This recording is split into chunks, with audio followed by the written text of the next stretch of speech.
I didn't cry when they let me go. I didn't even flinch, Alina. After 15 years with CoreDelta, we've made the difficult decision to restructure your position, said Margot Flynn, VP of Product, her voice stiff with fake regret. To her right sat Rhea from HR, clipboard in hand, eyes sharp and cold beneath the veil of corporate compassion. The company's moving in a different direction, Rhea added, sliding a folder across the table like she was handing me my obituary. I didn't touch it. 2 weeks pay for every year. 3 months of health coverage. A hotline for job counseling and an NDA thicker than a phone book. What they didn't know, what they couldn't know, was that I'd been expecting this. Waiting for it. Even last month, I accidentally got CC'd on an internal strategy thread labeled Exit Strategy, AJ. I wasn't supposed to see it. But once I did, I saved every word. Screenshots. Cloud backup. Secure folder.aj. Alina Jean. Sure.me. Margot smiled thinly, assuming I'd plead, or cry. Maybe both. Instead, I nodded. I understand. These decisions aren't easy. They looked relieved. It wasn't the reaction they were prepared for. That should have been their first warning. I left the little glass room where they tried to bury my legacy. I passed the executive boardroom. Victor Marks, CoreDelta's CEO, stood at the head of the table, gesturing at a giant screen full of projections built from my work. He didn't see me. Of course not. Men like Victor don't see women like me unless we're clapping for them on stage. Back in my office, I sat at my desk one last time and sent a message from my personal phone. It's happening. Friday's the day. The reply came immediately. Perfect. Contracts are ready. Dinner tonight to finalized. I closed the laptop. I had 3 days left in this building. 3 days to smile, nod, and let them believe they'd won. On Monday, they'd see the truth. That night, I met Juliette Reyes at Coba, a discreet high-end restaurant known for closed deals and open secrets. She was already waiting, tucked into a private booth behind an oak lattice screen. You're free, she asked as I Saturday. They think so, I said, grinning. Juliette pushed a folder toward me. It's all there. Licensing, equity, signing. Bonus, executive title. Inside, a 7-figure offer, stock options, and a 5-year deal giving Novosin exclusive rights to my refined algorithm, one that CoreDelta never knew I'd completed. The trick was simple. The original algorithm I built during my CoreDelta years belonged to them. But I'd made personal enhancements on my own time, on my own equipment. That version? Mine. And I'd already patented it. A clean break. A new empire to freedom. Juliette said, raising her glass, to owning the ground they tried to bury me in. I replied, and we clinked glasses. Thursday came fast. I walked into the office like a ghost, smiling, waving, listening to whispers behind me. Maya, my lead developer, gave me a teary goodbye hug. You were the best manager I ever had. You're just getting started, I said, squeezing her hand. We'll cross paths again. I meant it.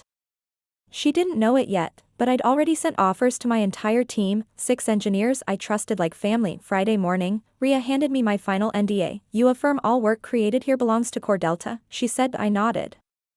Of course. Anything done on company time, with company tools. She didn't notice the phrasing. Back at my desk, I boxed up 15 years of memories. A family photo. Conference lanyards. A bobblehead one of my interns made of me. The mug my team gave me last Christmas. Queen of Code, Margot, stopped by, smug. These things are never easy. Victor just wants fresh energy in leadership. I smiled. Then I hope you all get exactly what you asked for. Monday morning, a car with Novosin branding pulled into my driveway at 7:30 a.m. sharp. I wore the suit I'd bought for my dream job interview but never wore until now at Novosin's headquarters. Overlooked the city. My office had glass walls, a standing desk, and a plaque already waiting. Dr. Alina Shore, Chief Innovation Officer. Juliette stepped in holding a tablet. Press release went live at 7. I scrolled. It read, Novosin secures exclusive patent. Rights to revolutionary algorithm from industry veteran Dr. Alina Shore. A full breakdown followed. citing my sole inventorship, the patent number, and the fact that any company currently using the outdated version, like CoreDelta, would need to license from Novasin going forward. My inbox exploded. Reporters. Analysts. Former colleagues. At 9:13 a.m., I got a text from Maya, total meltdown over here. What did you do? I replied, check your personal email. You and the others have offers. By 10 a.m., Victor Marks had emailed me directly. Alina, I think there's been a misunderstanding. Let's discuss. Please call me. I didn't respond. I forwarded it to Novasin Legal with a single word, handle. By noon, CoreDelta's legal team was in panic mode, scrambling through old source code trying to trace the patent lineage. They wouldn't find what they wanted. I had documented everything. My independent work. My time-stamped patent. My personal notebooks. By 1 p.m., CoreDelta's stock dropped 9%. Novasin's jumped 14%, the press was having a field day. One outlet ran with the headline, she built the engine. They took the credit. Now she's cashing the checks, Juliet grinned as she dropped into the chair across from me. You made the top 5 trends on tech Twitter. They tried to erase me, I said.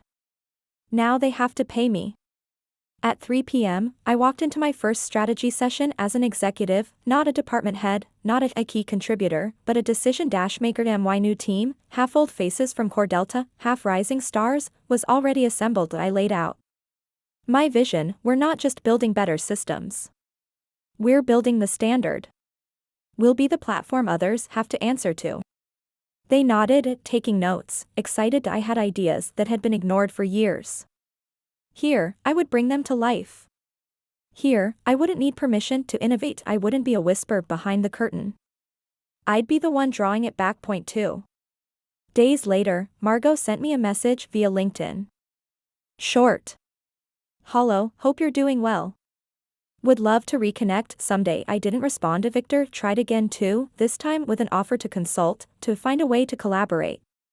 The audacity, they didn't realize that the version of me who stayed quiet, who tolerated credit theft and boardroom erasure, was gone. That woman was laid off on a Friday. This woman, she started a legacy on Monday, a week after the press release. CoreDelta's investors began demanding answers. I didn't have to be in the room to know the mood. Juliet forwarded me a leaked transcript from their emergency shareholder meeting. Victor sounded like a man caught between a lie and a lawsuit. She was never authorized to take proprietary software, someone insisted, but the updated algorithm isn't ours, Victor admitted. We never had a patent on her final version. Silence, then came the damning line, so you fired the one person who built the product we sold, and now we have to license it back? It wasn't just bad optics. It was poetic justice. I didn't need to raise my voice or make a public scene. I just had to keep building what they thought they could steal. By Friday, 5 of my former engineers accepted Novasin's offers. I brought them in quietly, one by one, with signing bonuses and real titles. Not a junior, anything. Not buried under layers of bloated management. Just talent, recognized and unleashed. Mia walked into my office on her first day, eyes wide. You weren't bluffing. I never bluff, I said. She smiled. Then I guess it's time we show them what they let go. We got to work immediately. I handed them blueprints for a project I'd been sketching in notebooks for years, a next-gen architecture for AI modeling, light years ahead of anything CoreDelta even understood. They'd buried me. I'd come back with a shovel and a blueprint for the future. 3 weeks later, I was invited to speak at a major industry panel in San Francisco. CoreDelta used to sponsor it. Now Novasin did. I stepped on stage to a standing ovation. Not because I was famous yet, but because people had read the story. The woman who got fired and came back owning the very thing they tried to claim. I opened my keynote with a line I hadn't planned. When someone tries to write you out of your own story, you don't wait for a rewrite. You start a new chapter. The audience was silent. Then thunderous, the next morning, the clip had over 1.2 million views. CoreDelta? Their booth was suspiciously empty. I implemented a policy at Novasin, no invisible contributors, every person on a project, from engineer to intern, got name recognition. No more white papers signed only by VPs. No more senior staff taking credit for junior work. Juliet backed me fully. This, she said, holding up the team roster during our town hall, is how we build a company people fight to stay in. That month, we received over 1,000 job applications for just 6 openings. Even better? Former CoreDelta staff started submitting resumes under the radar. Some apologized in their cover letters. Others just begged for a chance. I wasn't petty, but I wasn't in the business of rescuing the ones who stood by while I was erased either. One night, I received a personal email from Victor, not through LinkedIn. Not through legal. Just my old personal address, one only a few people at CoreDelta ever had. Alina, I've had time to reflect. I made mistakes. You were invaluable. Maybe we could meet. Just for coffee. Just to talk. Victor. I stared at the message for a long time. This was the man who once talked over me in meetings, who once said, Alina, let's let the big picture people talk now. I didn't reply. Instead, I forwarded it to Juliet with a note. Still thinks he can buy a redemption arc. She replied 5 minutes later. Funny. I just hired someone to write ours. 6 months in, I finally opened the notebook I kept hidden all those years, the one labeled Legacy. Inside were plans I'd shelved while waiting for permission that never came.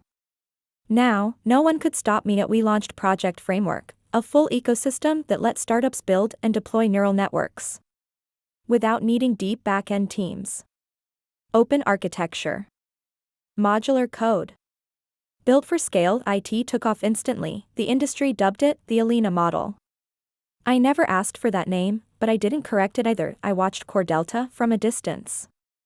Like watching a house slowly sink on its foundation. They were still surviving, but shrinking. Laying off middle management. Rebranding. Chasing trends. I didn't smile at their collapse.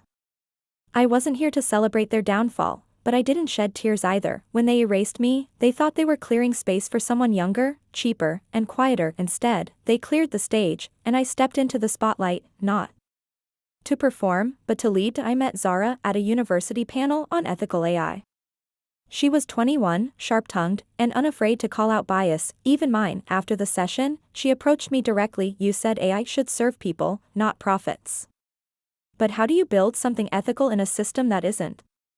A good question. I offered her a summer internship on the spot. She joined Novasyn a week later. Zara reminded me of who I used to be, hungry, underestimated, burning to prove something.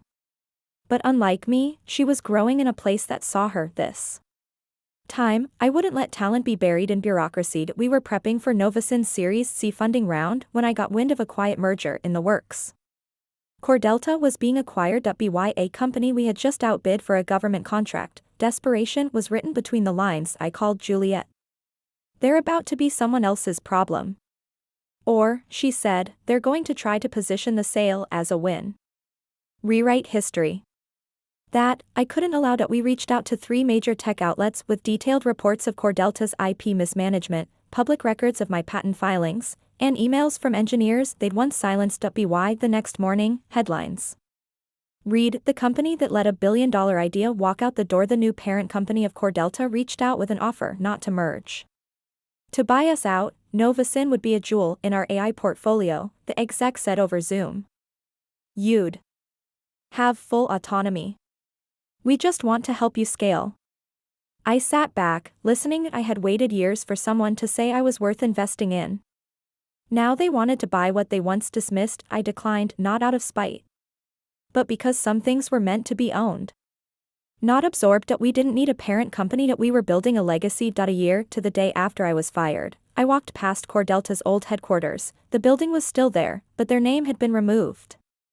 A new sign was being installed, shiny and modern, forgettable. I paused for a moment. I thought I'd feel triumphant. But what I felt was closure. The version of me that once begged for a seat at their table no longer existed. She had built her own table. Bigger. Stronger. And she didn't have to ask for permission to sit at it. I pulled out my phone, snapped a quick photo of the blank facade, and sent it to Juliet with one word: erased. Novasyn wasn't just a company anymore. It was a movement. We opened a fellowship program for underrepresented founders. We launched an AI ethics initiative, co-authored by our interns.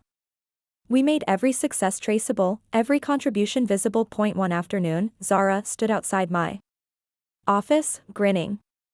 "You've got a message," she said. "From MIT.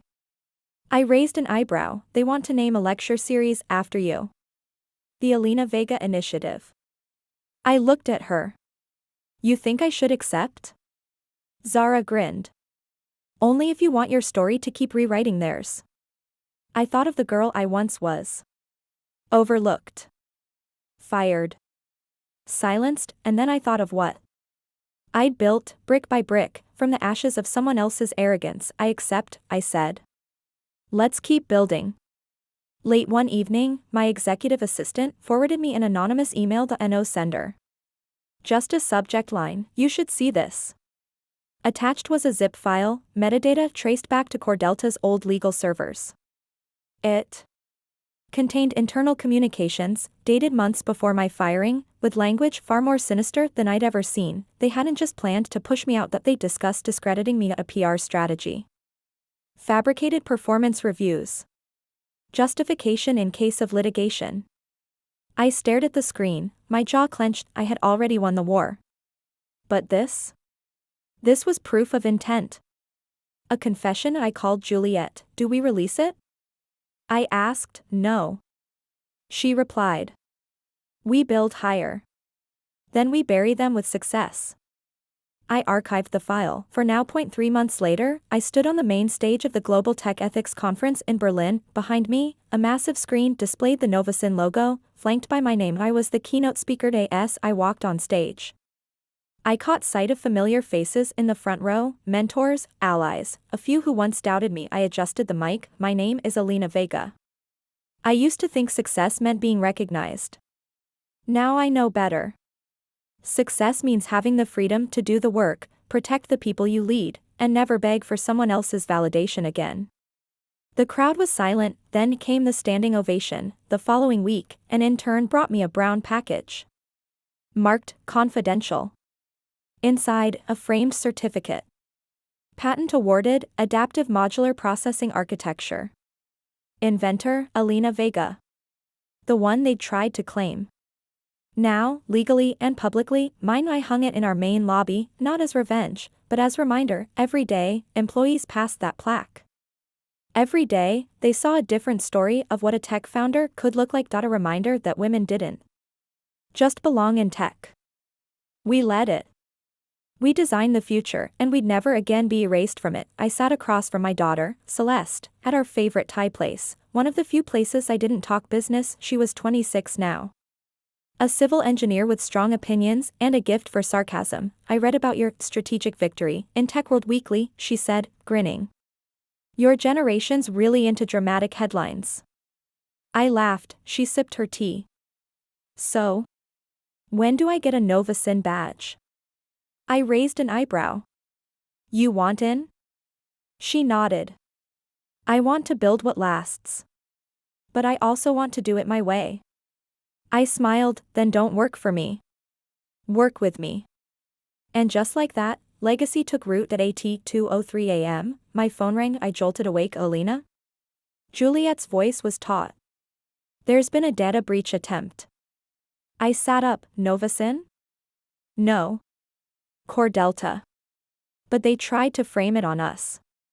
I exhaled slowly. "Let them try." We activated our legal and cyber response teams before sunrise. Within 12 hours, we traced the breach, reversed the hack, and released a transparency statement. By the next morning, the press knew the truth. Rival firm attempts to frame competitor in desperate move. CoreDelta's remaining board members began resigning. Some fights, you don't start. But if they come to your door, you finish them with facts and fire.